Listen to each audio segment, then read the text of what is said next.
we are going to celebrate here 76th birthday of BC Commissioner, the dynamic and philosopher and the great writer and motivational, the path maker of students' life. He has been working hard from since his childhood. What he not? He is a molder. He can mold all personalities, the dynamic leader. And now I'm very happy to celebrate your birthday here in his school, in his college, SKNR Degree College, on behalf of Principal Ashok Sir Garu and the staff. Thank you for all. And now I'm going to request, please come on the dais, B.S. Ramul Garu. Please come on the dais. Let us start the program with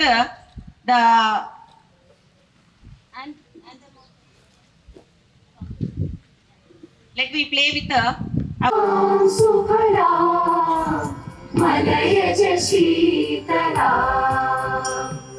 सस्य श्यामला मातरं वन्दे मातरं शुभ्रज्योत्स्ना पुलकितयामिनी सुमधुरभाषिणी सुखदां वरदां मातरं वन्दे मातरं वन्दे मातरं.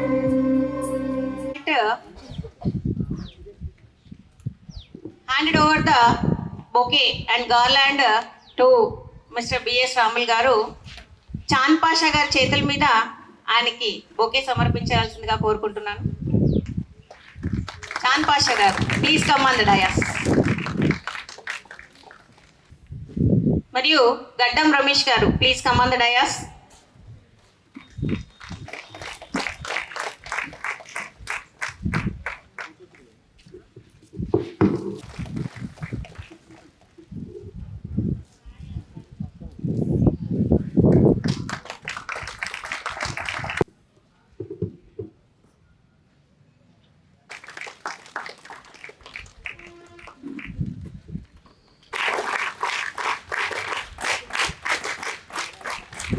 Thank you sir. అందరికీ నమస్కారం. ఈరోజు మనము గౌరవ శ్రీ రాములు గారి 76వ జన్మదినోత్సవాన్ని సెలబ్రేట్ చేసుకోవడానికి ఇక్కడ వచ్చాము. దీనికి వారు మరియు వారి సతీమణి హాజరయ్యారు. వారికి హార్దిక జన్మదిన శుభాకాంక్షలు సార్. సో ఇక్కడికి వచ్చిన తర్వాతనే నాకు ఎస్ఎన్ కాలేజీ స్టూడెంట్ పూర్వ విద్యార్థి అని చెప్పారు.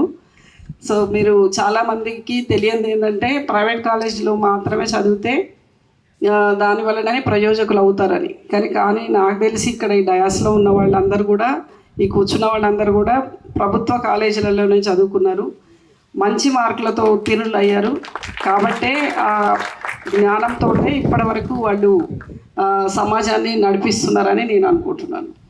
ఎందుకు అంటే ఫ్రీడమ్ ఫైటర్గానే కాదు, బాల్యంలో కూడా ఇప్పుడున్నంత వసతులు పిల్లలకి, తల్లిదండ్రులకి ఆర్థిక వెసులుబాటు లేని కాలంలోనే మరి వాళ్ళు చదువు మీద ఉన్నటువంటి శ్రద్ధతోటి, ఆ చదువు ఒక్కటే మనల్ని బయటకు తీసుకొస్తుందని ఏదైతే మనకు గతంలో బాబాసాహెబ్ గారు చెప్పారో, ఫూలే గారు చెప్పారో, మరి వాటిని నమ్మి అదే విద్యని కేవలం బ్రతుకు తెరువు కోసమే కాదు, విద్య అనేది మనకి చాలా జ్ఞానాన్ని ఇస్తుంది. ప్రపంచంలో మనం ఎట్లా ఉన్నాము, మిగతా వారు ఏ రకంగా ఉన్నారని గమనికకి, తర్వాత ముందుకు పోవడానికి, ముందు తరాలకి ఏ రకంగా ఉండాలని వాళ్ళు మళ్ళీ దిశానిర్దేశనం చేయడానికి, వీటన్నిటికీ కూడా విద్య పనికొస్తుంది. మరి ఆ విద్యను వారు ఆచరించడమే కాదు, చదువు అభ్యసించడమే కాదు, దాని తర్వాత చదువుకొని ఏదో మన పని మనం చేసామని కూర్చోట్లేదు. అది మనం బాగా గమనించాలి. వాళ్ళు మళ్ళీ సమాజానికి ఏ రకంగా చేస్తున్నారు వారి సేవ. ఒక బీసీ కమిషన్ చైర్మన్గానే కాకుండా పదవి ఉన్నా లేకున్నా, కొందరికేమో పదవులు వస్తాయి కానీ మనకు తెలుసు, మనం మాట్లాడుకుంటూ ఉంటాం, ఏ పదవి వచ్చింది కానీ ఇక ఏదో నడుస్తుంది అన్నట్టు. కానీ కొందరికి పదవులకే అన్నీ తెస్తారు. సో అందులో సార్ కూడా ఉన్నారని నేను ఖచ్చితంగా చెప్పగలను. అదేవిధంగా ఇప్పటి సమాజంలో చాలాసార్లు మన భావాలని తొక్కేసుకొని అణచేసుకొని పక్క వాళ్ళు ఏమనుకుంటారో అని భయపడుతూ బతుకుతూ అది సార్ మాట్లాడేటి కొన్ని చూస్తూ ఉంటాము వాళ్ళు ఇచ్చే స్టేట్మెంట్లు కానీ అంటే నమ్మిన సిద్ధాంతాన్ని చెప్పడానికి ఎప్పుడూ భయపడరు, నిర్భయంగా మాట్లాడతారు. సో నిర్భయంగా మాట్లాడడం అనేది కూడా యువత నేర్చుకోవాలి. వాళ్ళు నమ్ముతున్నారు, దాన్ని ఫస్ట్ నమ్ముతున్నారు, నమ్మిన తర్వాత చెప్తున్నారు. అందులో విభేదించవచ్చు. మన ఇంట్లో ఒక కుటుంబంలో నలుగురు ఉన్నామంటే నలుగురికి ఒక సినిమా ఒకరికి నచ్చవచ్చు, ఒకరికి నచ్చకపోవచ్చు. ఒక మనిషి ఒకరికి నచ్చవచ్చు, ఒకరికి నచ్చకపోవచ్చు. మనం డ్రెస్సులు కొన్నామంటే ఆ డ్రెస్ ఒకరికి నచ్చవచ్చు, నచ్చకపోవచ్చు. అది ఖచ్చితంగా అందరికీ నచ్చాలని రూల్ ఏం లేదు. కానీ ఎందుకు నచ్చలేదు, ఎందుకు నచ్చింది అన్నది మనం చూడాలి. అందులోకి పోం మనం. నాకు నచ్చలేదని చెప్పినా కూడా చేసిండ్రు కాబట్టి నాకు నచ్చరు అనడం తప్పు. అది మనం ఇప్పుడు చేస్తున్నాం, అది కాదు చేయాల్సింది. సమాజంలో అందరికీ అన్ని రకాల విద్యలు, అన్ని రకాల పనులు, అన్ని రకాల భావ ప్రకటన స్వేచ్ఛలు అన్నీ ఉండాల్సిందే. అట్లా లేకపోతే అది ఆరోగ్యకరమైన సమాజం కాదు. సో ఆరోగ్యకరమైన సమాజానికి సార్ లాంటి వాళ్ళు ఇంకా దెవిటీలుగా పనిచేస్తున్నారు. ఇంకా నిండు నూరేళ్ళు ఎలాగే ఉండాలని చెప్పి కోరుకుంటూ మరి ఒక మంచి అవకాశంలో నేను భాగస్వామ్యం కావడానికి మరి ప్రిన్సిపల్ గారు బహుశా చెప్పుంటారు. కానీ ప్రతి పనిలో కూడా మాకు అశోక్ గారు సహకరిస్తారు. వాళ్ళ కాలేజీ తరఫున ఏది మేము అవసరం ఉందండి, ఇది ఇట్లా అది అట్లా అంటే అస్సలు నో చెప్పరు. ఇంకెవరికైనా నో చెప్పైనా మాకు ఎస్ చెప్తారు. అది మాకు వారికి మా పట్ల ఉన్నటువంటి భావన, సోదర భావన. సో అది అలాగే మాకు కూడా ఉంది. సో మంచి మనుషులు ఎక్కడున్నా కూడా మనం అందరం వారిని గౌరవించుకోవాలి. మనం అందరినీ కూడా వాళ్ళని ఆదర్శంగా తీసుకోవాలి. మనం వారి గురించి చెప్పాలి. వాళ్ళ జీవితంతో ఎన్నో చెప్పిండ్రు, వాళ్ళ జీవితంతో చెప్పారు. ఆ జీవితాన్ని మనం వేరే వాళ్ళకి పరిచయం చేయాలి. పూలే గారు కానీ వాళ్ళ వైఫ్ కానీ వాళ్ళ జీవితంతో మనకి చదువులో మనం ఎట్లా ఉండాలి, మనం ఇతరులకు చదువు చెప్పడానికి ఎంత దూరం వెళ్ళాలి అనేది వాళ్ళు చేసి చూపించారు. చాలామంది మాటలు చెప్తారు. గురజాడ వాళ్ళు ఏమన్నారంటే వట్టి మాటలు కట్టి పెట్టోయి, గట్టి మేలు తలపెట్టబోయి. ఆ గట్టి మేలు తలపెట్టినటువంటి వాళ్ళు పూలే పుణ్య దంపతులు. ఆ గట్టి మేలు తలపెట్టినటువంటి వాళ్ళు స్వాతంత్ర సమరయోధులు. ఆ గట్టి మేలు తలపెట్టినటువంటి వాళ్ళు బాబాసాహెబ్ అంబేద్కర్ గారు. అలాంటి వారందరి యొక్క స్ఫూర్తిని మన జీవితంలో తీసుకోవాలి. సో వారిని అనుసరించి సార్ ఇక్కడ దాకా వచ్చారు.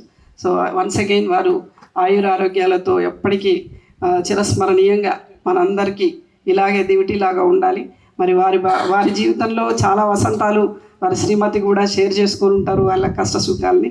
సో ఆమెకు కూడా శుభాకాంక్షలు, ధన్యవాదాలు చెప్తూ ముగిస్తున్నాను. Thank you so much.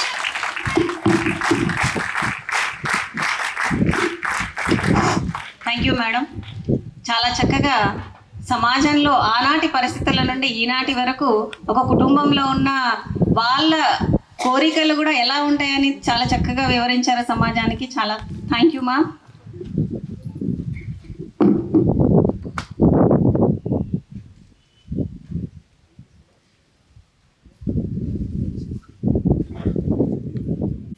సాధారణంగా జన్మదినాలు అనేవి నేను చేసుకోను.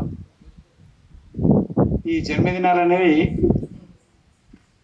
మొట్టమొదట మీ అందరికీ స్వాగతం, ధన్యవాదాలు. ఇక్కడ ఏర్పాటు చేసినటువంటి ప్రిన్సిపల్ గారికి, చేసినటువంటి అడిషనల్ కలెక్టర్ గారికి, అలాగే మిత్రులకి, సాహితీవేత్తలకి, అలాగే విద్యార్థులకి అందరికీ నా నమస్కారాలు. వాళ్ళ 1998 ఆగస్టు 23వ తేదీ నాడు గీతా భవన్లో మొదటిసారిగా 50వ జన్మదినం జరుపుకోవడం జరిగింది.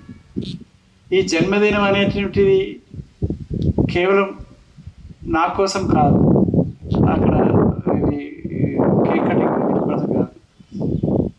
ఈ జగిత్యాల ప్రాంతంలో సాహిత్య వాతావరణం కొరబడ్డది.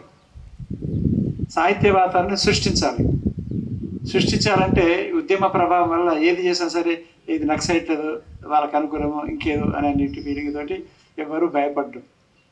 కేవలం జానపద క్యాసెట్ మాత్రమే విడుదలవుతూ వచ్చింది. సాహిత్యం, కథలు ఇవి రాలేదు. అందువల్ల మన వ్యక్తిగతంగా పెడితే బాగుంటుంది అనే ఉద్దేశంతో పెట్టి 1998 ఆగస్టు 23వ తేదీన సుమారుగా 800 మంది రచయితలు విశాఖపట్నం, ఆదిలాబాద్ నుంచి మొత్తం రాష్ట్రం అంతటి నుంచి కొంతమంది మహారాష్ట్ర నుంచి కూడా వచ్చి విపరీతమైన వర్షం ఆ రోజు. ఆ వర్షంలో అందరూ నిలబడి వచ్చి మనకు ఎల్జరం లాడ్జీలు కూడా చాలామందికి ఉచితంగా మనకు వసతి కల్పించినారు. అందరూ మనకు ఆనాటి సాహితీవేత్తలు ప్రముఖులు రాగలిగిన వాళ్ళందరూ వచ్చినారు. రాలేని వాళ్ళు ఆ తర్వాత మళ్ళీ సినారి లాంటి వాళ్ళు దుర్గా టాకీస్లో మీటింగ్ పెట్టడం జరిగింది. విశాల సాహితీ పురస్కారం ఇచ్చినాం. విశాల సాహితీ పురస్కారాలు కూడా ఎట్లా ప్రారంభించినామంటే, దాశరథి రంగాచార్య గారు మా ఇద్దరికి, శ్యామలకు మాకు కలిపి మీ ఇద్దరికి మా కమలమ్మ షష్ఠిపూర్తి సందర్భంగా పురస్కారం ఇస్తున్నా అని చెప్పి అక్కడ ఇచ్చి ఒక 1000 పదాలు అలాగే షాల్వాగా చేస్తే అదొక గొప్ప సంతోషం. సుమారుగా 1991లో అరే ఇది బాగుంది కదా, ఒక ప్రోత్సాహంగా ఉంటుంది. ఒక చెట్టుకు అవసరమైన నీరు అందినట్టుగా, మొక్కకు నీరు అందినట్టుగా చాలా బాగుంది అని మనం కూడా చేస్తే బాగుంటుంది అనుకున్నాం. అంతలో 50వ జన్మదినం వచ్చింది. అసలు 50వ జన్మదినం అనేది రాష్ట్రంలో ఎవరు జరపలేదు. విఎస్ రావులే మొట్టమొదటి ప్రారంభించినాడు. కారణం ఏంటంటే స్వాతంత్ర దానికి మనం 50వ స్వర్ణోత్సవాన్ని, స్వాతంత్రోత్సవానికి భారత మాతకు, భారతదేశానికి స్వాతంత్రం స్వర్ణోత్సవం అన్నప్పుడు మరి మనం ఊరికి షష్ఠిపూర్తి పనులు ఊడిపోయిన తర్వాత ఎందుకు ఆ షష్ఠిపూర్తుల సమీక్షలు ఇంకా రాయగలిగి ఇంకా చేయగలిగే సేవ ఉన్నప్పుడు చేస్తే బాగుంటుంది కదా అని ధైర్యంగా నేను అది 50వ జన్మదినం విఎస్ రావును స్వర్ణోత్సవం అని చెప్పి పెడితే ఆ తర్వాత రాష్ట్రంలో అందరూ 50వ జన్మదినం చేస్తున్నారు. ఇప్పుడు రెగ్యులర్ చేస్తున్నారు. రెగ్యులర్ అయిపోయింది. అదొక ట్రెండ్ కట్టారు. అలాగే దాశరథి రంగాచార్య గారు, ఆచార్య కొండలక్ష్మి బాబూజీ గారు నాకు పురస్కారాలు ఇచ్చినప్పుడు వాటితో పొందిన స్ఫూర్తి, ఈ స్ఫూర్తి యువతరానికి ఇవ్వాల్సిన అవసరం ఉన్నది.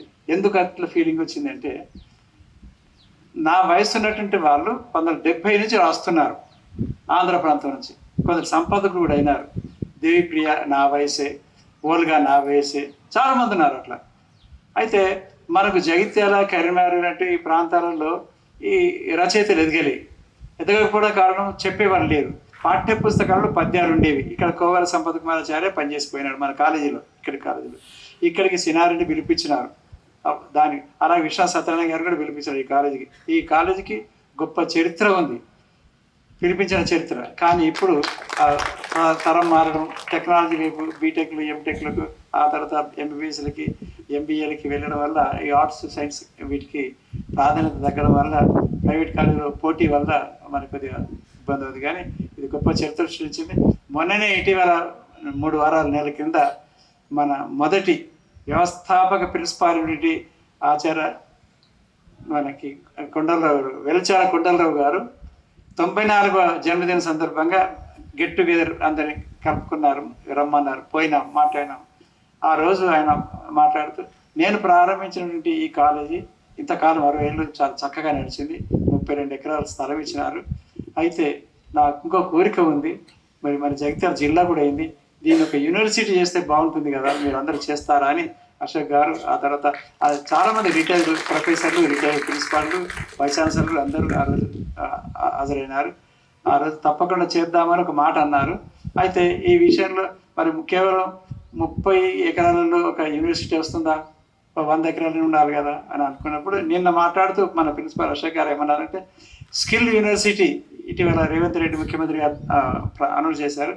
ఉపాధి కల్పనకు సంబంధించిన స్కిల్ యూనివర్సిటీ పెట్టడం చాలా బాగుంటుంది సార్ ఇదని అన్నారు. అలాగే ఇక్కడ ఉన్నటువంటి పిల్లలకు సంఖ్య పెరగడానికి వాళ్ళకి ఎస్సీ, బీసీ, ఎస్టీ హాస్టల్ ఒకటి ఏర్పాటు చేస్తే బాగుంటుంది అన్నారు. దానివల్ల ఇప్పుడు ఉన్నటువంటి 600-800 స్ట్రెంత్ మరొక 400 పెరిగే అవకాశం ఉంటుందన్నారు. కనుక దీనికి పర్సూ చేస్తే తప్పకుండా ఈ 2 అయ్యే అవకాశం ఉన్నాయి. దానివల్ల మన జిల్లా కేంద్రానికి మరొక అదనపు వజ్రాహారం లాగా ఉపయోగపడుతుంది. మనకు ఈ కాలేజీ కూడా మళ్ళీ కళకళలాడుతుంది, తలతలలాడుతుంటుంది. అందువల్ల 1998లో ప్రారంభించిన తర్వాత ఆ తర్వాత మళ్ళీ సినారెడ్డి గారిని పిలిపించినాము, దాశరథి రంగాచార్య గారు వచ్చినారు, జ్వాలామిక గారు వచ్చినారు, ఓల్గా గారు వచ్చినారు.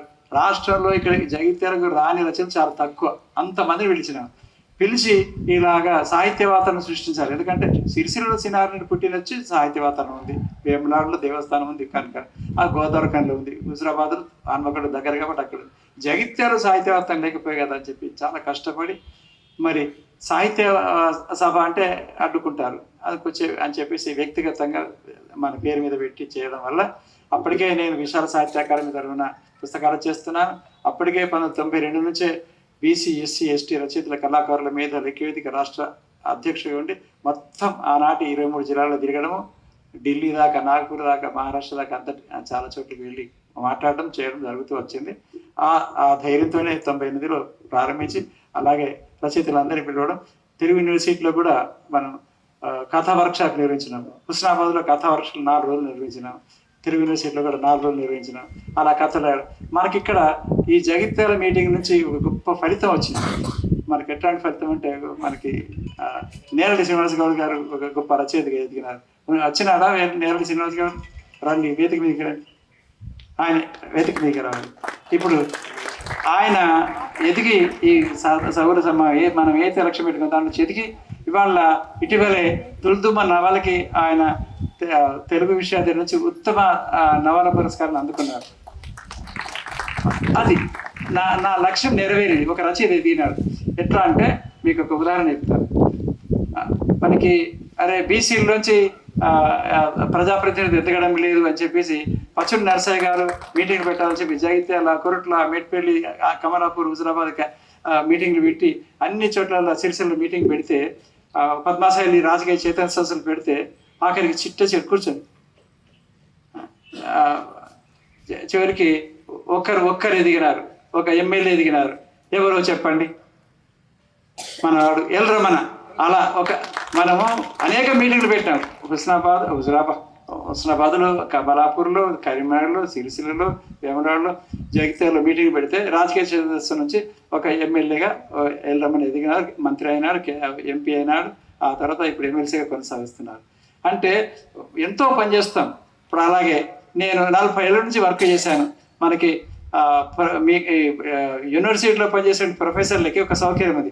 ఎంఏ అయిపోతుంది, ఎంఫిల్ అయిపోతుంది, పిహెచ్డీ అయిపోతే వెంటనే వాళ్ళు ఉద్యోగం సంపాదించుకుంటారు. ఐఏఎస్ అవుతారు, ఐపీఎస్ అవుతారు, లేకపోతే గ్రూప్ 1 అవుతారు, లెక్చరర్ అవుతారు, ఆఖరి టీచర్ అని అవుతారు. కనుక 2-3 సంవత్సరాలకే నమస్కారం సార్ అంటారు, నేను ఫలానా అంటారు. కానీ ఒక హాస్టల్ వార్డెన్, ఒక ప్రైమరీ స్కూల్ టీచరు అతనికి ఒక విద్యార్థి ఎదిగి మళ్ళీ ఎదురు కనపడి సగర్వంగా నమస్కారం సార్ నీ శిష్యుని అని చెప్పేటి స్థాయి 30 ఏళ్ళకు 40 ఏళ్ళకు వస్తుంది. అట్లా నేను ఎల్గందలో హాస్టల్ వార్డెన్గా పనిచేసినప్పుడు ఆయనని వాళ్ళ ఇంటికి వెళ్ళి తీసుకొచ్చి హాస్టల్లో జాయిన్ చేసి ఏడిస్తే మా మేడం 3 రోజులు ఇంటికానే ఉంచుకొని టిఫిన్ అన్నం పెట్టి పంపిస్తే ఎదిగిన అదంతా జ్ఞాపకం చేస్తున్నాడు. ఎవరు ఆయన? గంటా చక్కెరపాణి మా స్టూడెంట్, 5వ తరగతి 6వ తరగతి స్టూడెంట్. ఆయన్ని తీసుకొచ్చి చేసినాం. ఆయన అట్లా హాస్టల్ చదువుకున్న తర్వాత మా గురువు గారు బిఎస్ రావుడ్ గారు మమ్మల్ని హాస్టల్ తీసుకొచ్చి వేయకపోతే నేను బర్రెలు కాసేవని చెప్పి మీటింగ్లో కూడా చెప్తుంటాడు. మాకెంత గర్వం.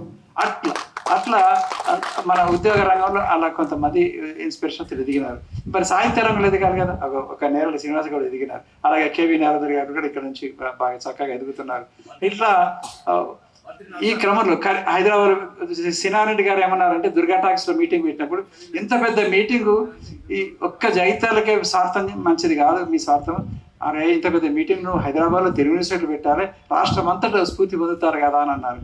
అందువల్ల 2003 నాడు మనకి వీరిని పిలిపించిన తర్వాత, దాసరి రంగాచార్యని పిలిచిన తర్వాత, సంగమేని నారాయణ, ఓల్గా, చలసాని ప్రసాద్, ఈనాడు ఎడిటర్, వీళ్ళందరూ పిలిపించిన తర్వాత ఆ తర్వాత మళ్ళీ తెలుగు యూనివర్సిటీలో మేము కథా వర్క్షాప్ పెట్టాం. అక్కడ అట్లాగా ఇక రెగ్యులర్గా వైఎస్ఆర్ శాఖ అందరూ అందుబాటులో ఉంటారు కదా, రవా శ్రీహర్ గారు, ఆచార్య కులకృనాథ్ గారు, ఇక చాలా మంది 150 మంది. మన మీటింగ్ రాని వాళ్ళు చాలా తక్కువ. మనం అందరూ ఆహ్వానించినాం, వాళ్ళతోటి పుస్తకాలు ఆవిష్కరింపజేస్తున్నాం, కథలు ఎట్లా రాయాలని అనిపించినాం, అలాగే సాహిత్యం ఎలా నడుస్తుందని అనిపించినాం. ఇట్లా ప్రతి దానికి కూడా 50వ జన్మదినం నుంచి 60వ జన్మదినం, 70వ జన్మదినం, 75వ జన్మదినం అన్ని మీటింగ్లకి సినారెడ్డి గారు బతుకున్నంతకాలం ఆయననే బిఎస్ రాములు జన్మదినం ఆహ్వాన కమిటీకి గౌరవ అధ్యక్షులు ఉండేవారు. నేను ఉంటాను రాములు, నేను ఉంటాను. అది సినారెడ్డి గారు ఏమనేవారు తెలుసా? అందరం ఇట్లా కూర్చుంటే, బిఎస్ రాముడు గారు తెలుసా మీకు? మా బిఎస్ రాముడు గారు మా కరీంనగర్ జిల్లా వాడు, తత్వవేత్త, మా కథా రచయిత, గొప్ప రచయిత, గొప్ప తత్వవేత్త అని అందరికీ చెప్పేవాడు. అంటే అందరి ముందు చెప్పేవాడు. చాలా ఆనందంగా ఉండేది. అలా మీటింగ్లలో ఇట్లాగనే ఆయన వేదిక మీద నేను కింద ఉంటా, అదిగో అక్కడ మా తత్వవేత్త బిఎస్ రాముడు గారు కూర్చున్నారు అని ఉంటుండేవాడు. ఎంత ఆనందం వేస్తుంది. అట్లా ప్రోత్సహించడానికి అట్లనే ఇక్కడ జగిత్యాల కూడా అలాంటి కార్యక్రమం కోసం అలా ఉత్సాహం పెరగడం కోసం ఇప్పుడు యువతరం వచ్చేసింది. ఎంత పెద్ద యువతరం వచ్చేసింది, టీవీలు వచ్చేసినాయి, సెల్ ఫోన్లు వచ్చేసినాయి, యూట్యూబ్లు వచ్చేసినాయి. మరి ఇది వల్ల గంగాధర నుంచి మనకు లంబడపల్లి నుంచి ఎంతో మంది ఎదిగి వందల యూట్యూబ్లు తీసుకొస్తున్నారు. మరి మన విద్యార్థుల నుంచి కథలు రాసేవాళ్ళు, కావ్యాలు రాసేవాళ్ళు, అలాగే పాటలు రాసేవాళ్ళు, ఉపన్యాసాలు ఇచ్చేవాళ్ళు, సాహిత్య రంగంలో ఏదైనా సరే ఎదగాలి కదా. ఆ ఎదగడం కోసం మరి ఇంతకాలం నుంచి నేను కాకతీయ యూనివర్సిటీకి పోయినా, ఢిల్లీ యూనివర్సిటీకి పోయినా, ఆ తర్వాత ఆంధ్ర యూనివర్సిటీలో 3 సార్లు చీఫ్ గెస్ట్కి పోయినా, ఆంధ్ర యూనివర్సిటీ విశాఖపట్నంకి, తిరుపతికి పోయినా, ఆ తర్వాత ఇక్కడికి అనంతపురం యూనివర్సిటీకి పోయినా, శ్రీక్షేత్ర యూనివర్సిటీ, అన్ని యూనివర్సిటీలకు పోయినాము. మరి మన జగిత్యాల ఇన్స్పిరేషన్ కాలేజీకి ఎందుకు రాకపోతే? మరి నా క్లాస్మేట్ చిన్నప్పుడు దోస్తు రాధాకృష్ణ కూడా ఇక్కడ ప్రిన్సిపల్గా చేసిండు. ఇంకా సందర్భం రాలేదు. మా బావమరిది ఇంకా చిన్నతో కూడా కర్ణాటక ప్రిన్సిపల్గా చేసిండు. అయితే కాదు, పూనుకోవాలి అని ఈసారి ఇక్కడికి మా తమ్ముడు కొడుకు పెళ్ళయింది కొరటలో. మా తమ్ముడు 3 ఏళ్ళ కింద చనిపోయినాడు, మా చిన్నమ్మ కొడుకు.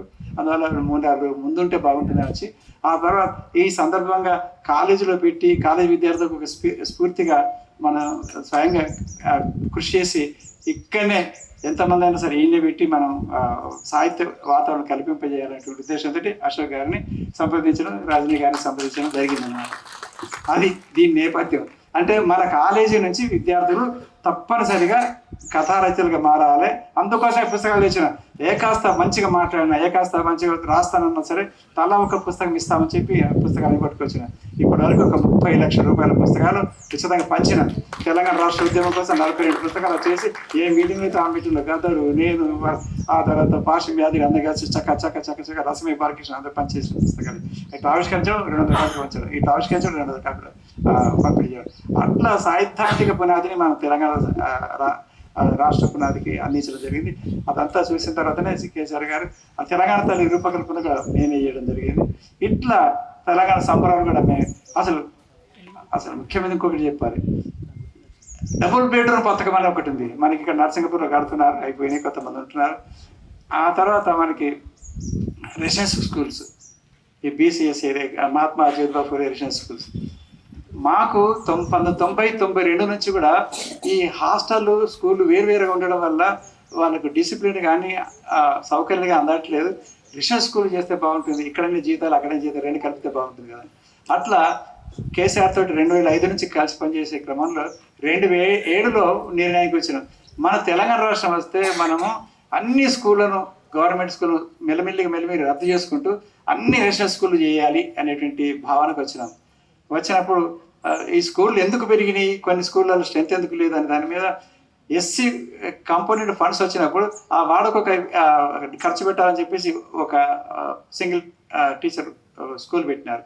కానీ ఆ దళితవాడ ఊరు కార్యక్రమం కలిసిపోయినాయి. స్కూల్లో 2-3 స్కూల్ అయిపోయినాయి. అవి 2 కలిపేయచ్చు, 3 కలిపేయచ్చు అనే ఆలోచనతో ఇట్లా కలిసి స్కూళ్ళు హాస్టల్ 2 కలిపి రెసిడెన్షియల్ స్కూల్ అయితే అంతకన్నా ముందు మనం ముందు కొన్ని పెట్టాలని చెప్పేసి అనుకుని ఉండడం వల్ల ఇవాళ 1030 బీసీ ఎస్సీ ఎస్టీ గురుకుల పాఠశాలలు ఏర్పడ్డాయి. అది మా యొక్క కళల పంట. ఒకసారి కేసీఆర్ అది నిర్ణయాన్ని ఆమోదించినందుకు మీరు ఒకసారి సపోర్ట్ కొట్టాల్సి పడుతుంది. ఎందుకంటే ఆలోచన మనకు ఉంటుంది కావచ్చు, కానీ ఆమోదించిన వారు కదా. మరి ఇవాళ 6 లక్షల మంది విద్యార్థులు.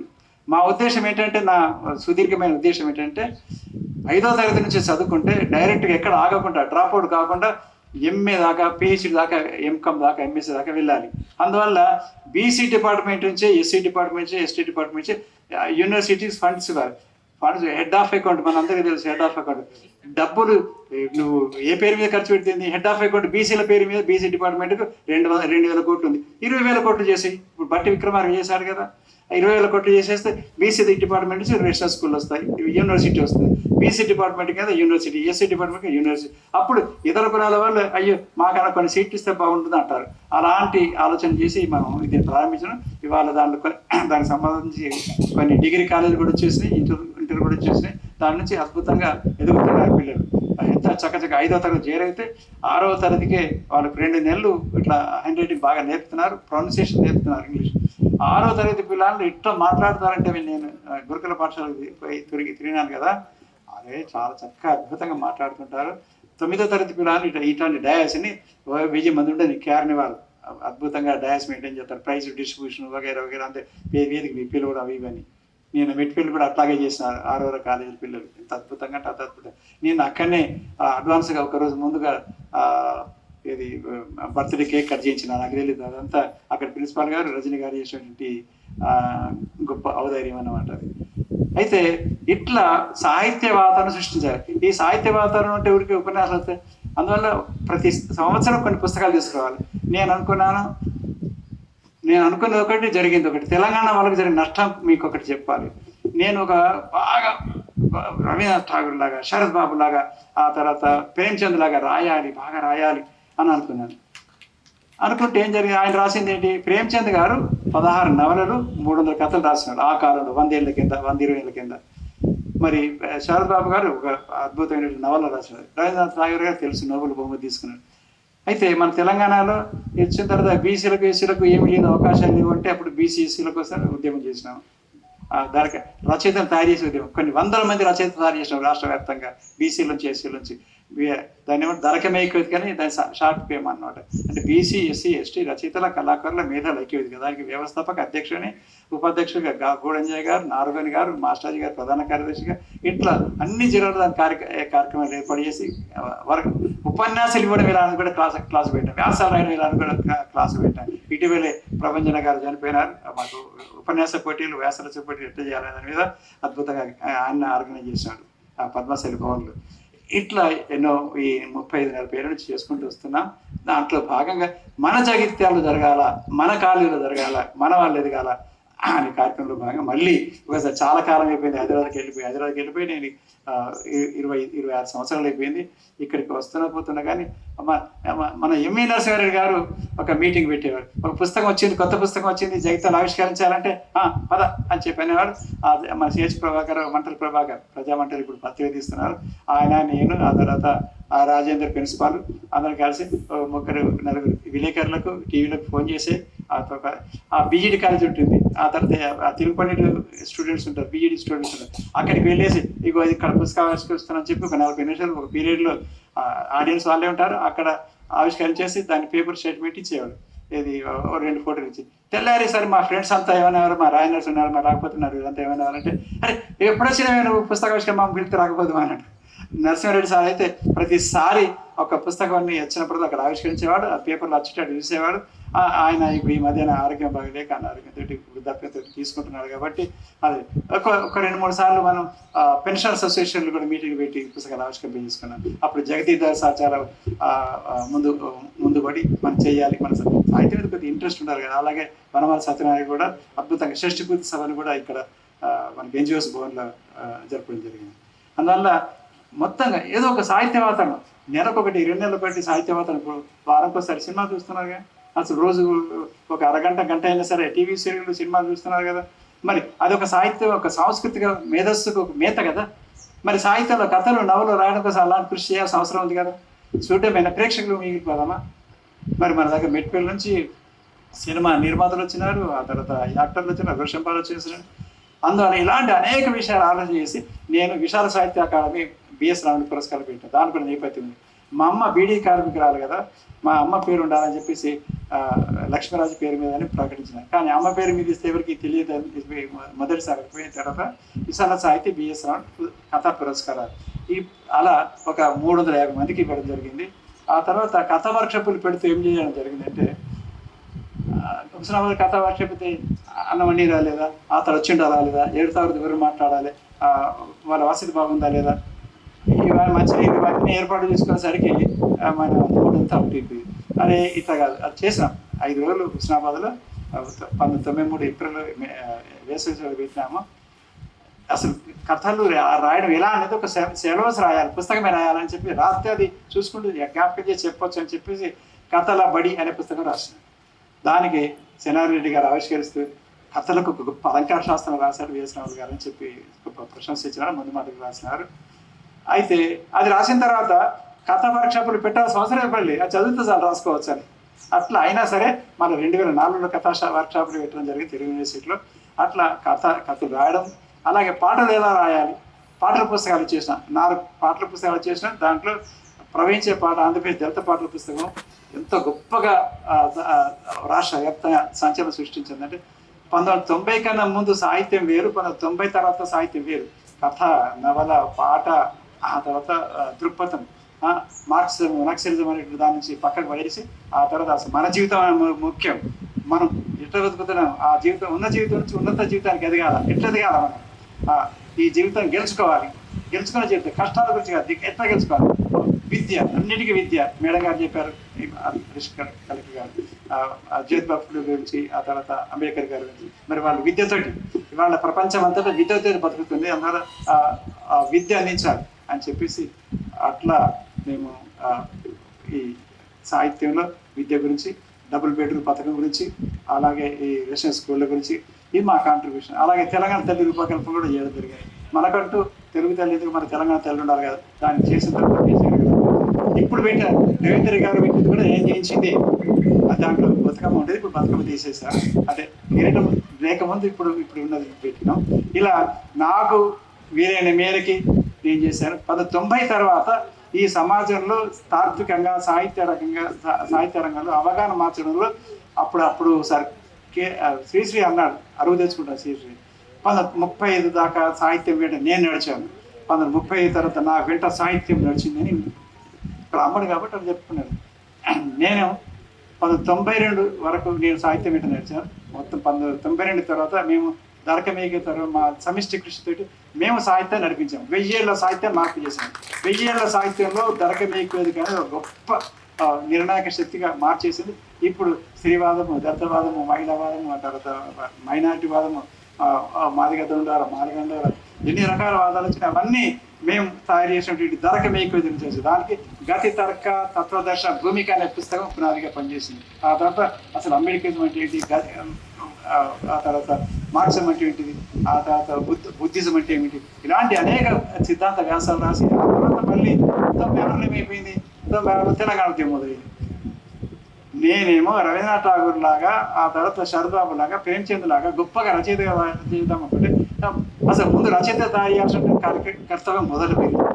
అయితే జగిత్యాల నుంచి హైదరాబాద్ దాకా. ఆ తర్వాత ఏమైంది, మళ్ళీ ఇక రాసుడికి రాసుకోవాల్సినట్టు వాళ్ళు తెలంగాణ ఉద్యమం మళ్ళీ ఇక పడి ఉరుకు మన అందరికీ తెలుసు 10-20 సంవత్సరాలు చేసిన తర్వాత ఆ తర్వాత మళ్ళీ తెలంగాణ పునర్నిర్మాణం కోసం మళ్ళీ నాకు బాధ్యత అప్పగించిన బీసీ కమిషన్ చైర్మన్గా అది కూడా మళ్ళీ చేసి ఇప్పటి వరకు బీసీ కమిషన్ చైర్మన్గా ఎవరు చేయలేని పనులు చేసి 10 పుస్తకాలు చేయడం జరిగింది. ఇప్పుడు మేడం గారికి ఒక పుస్తకం ఇస్తాను, బీసీ కమిషన్ చైర్మన్గా భారత రాజ్యాంగం బీసీ నోట్బుక్ అని రాశాను. అంటే భారత రాజ్యాంగంలో బీసీల కోసం, ఎస్సీల కోసం ఏమేమి ఉన్నాయి, ఇంకేమేమి చేస్తే బాగుంటుంది, ఇంకా భారత రాజ్యాంగం ద్వారా ఇంకేమేమి చేస్తే బాగుంటుంది అనే పుస్తకం రాశాను. అది ఆ పుస్తకం ఒక ఇంగ్లీష్ ప్రతిని మేడం గారికి ఇప్పుడు ప్రజెంట్ చేస్తాను.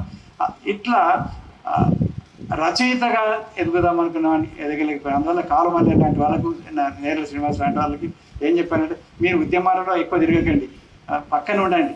అంటే అధ్యక్షుడు ఉంటాడు, బాగా పనిచేయాలి, కార్యదర్శి ఉంటాడు, బాగా పనిచేయాలి, మీరు ఉపాధ్యక్షుడు ఉండు, జాయింట్ సెక్రటరీ ఉండు, మీరు అన్నింటిలో ఉంటారు కానీ మీరు రాసుకోవచ్చు. నేనైతే నాకు సమయం దొరకట్లేదు కదా అని అన్నా. అయినప్పటికీ కూడా ఒక 15 కథల పుస్తకాలు వేసాను, ఒక 6 నవలలు రాశాను, అయినా సరే తృప్తి కలిగింది. నిజానికి నేను ఇప్పటికే చెప్తుంటాను, నేను అనుకున్న దాంట్లో 10% మాత్రం రాశాను సాహిత్యానికి సంబంధించి. సిద్ధాంతాలు నేను అంటున్నాను, భారతదేశంలో నేను రాసిన సిద్ధాంతాలు అందరూ ఆమోదిస్తున్నారు. ఇవాళ కమ్యూనిస్టులు, నక్సలైట్లు, తర్వాత మావోయిస్టు అందరూ కుల సమస్య ఉన్నది అని ఎట్లా గుర్తిస్తున్నారు, అసలు బీసీ కులకరణ చేయాలని మాట్లాడుతున్నారు. అవన్నీ బిఎస్ రావులు తాత్విక పునాదులు వేసి రాష్ట్రంలో దేశవ్యాప్తంగా వల్ల ముందుకు వచ్చింది. అందువల్ల ఒక తత్వవేత్తగా ఎదిగిన క్రమం, ఒక సాహిత్యవేత్తగా ఎదిగిన క్రమం, ఆ క్రమాన్ని మళ్ళీ యువతరం ఇక్కడ అందకపోయి కదా అని చెప్పేసి ఇక్కడ తీసుకురావడం జరిగింది. అందువల్ల ఇక్కడ విద్యార్థులు మహేష్ మన కర్నూలు జిల్లా కథల మీద పిహెచ్డి చేశాడు.